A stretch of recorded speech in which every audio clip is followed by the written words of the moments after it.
Since this massive years-long scam came to light, you have said repeatedly, quote, "I am accountable." But what have you actually done to hold yourself accountable? Have you resigned as CEO or chairman of Wells Fargo? The board, I serve at Have you resigned? No, I've not. All right. Have you returned one nickel of the millions of dollars that you were paid while this scam was going on? The board will take care of that. Have you returned one nickel of the money you earned while this scam was going on? And the board will do. I will take that as a no then. Have you fired a single senior executive? And by that, I don't mean a regional manager or a branch manager. I'm asking about the people who actually led your community banking division or your compliance division. We've made a change in our regional to lead our regional bank. I just said I'm not asking about regional managers. I'm not asking about branch managers. I'm asking if you have fired senior management, the people who actually led community banking division, who oversaw this fraud, or the compliance division that was in charge of making sure that the bank complied with the law.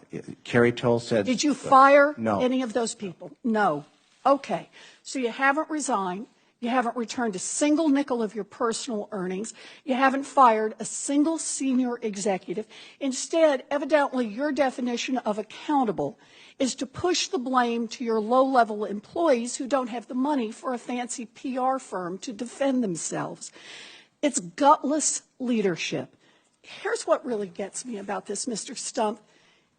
If one of your tellers took a handful of $20 bills out of the cash drawer, they'd probably be looking at criminal charges for theft. They could end up in prison. But you squeezed your employees to the breaking point so they would cheat customers and you could drive up the value of your stock and put hundreds of millions of dollars in your own pocket.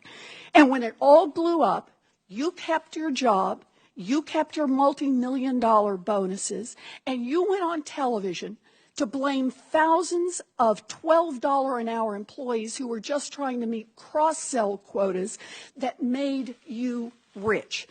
This is about accountability. You should resign. You should give back the money that you took while this scam was going on, and you should be criminally investigated by both the Department of Justice and the Securities and Exchange Commission.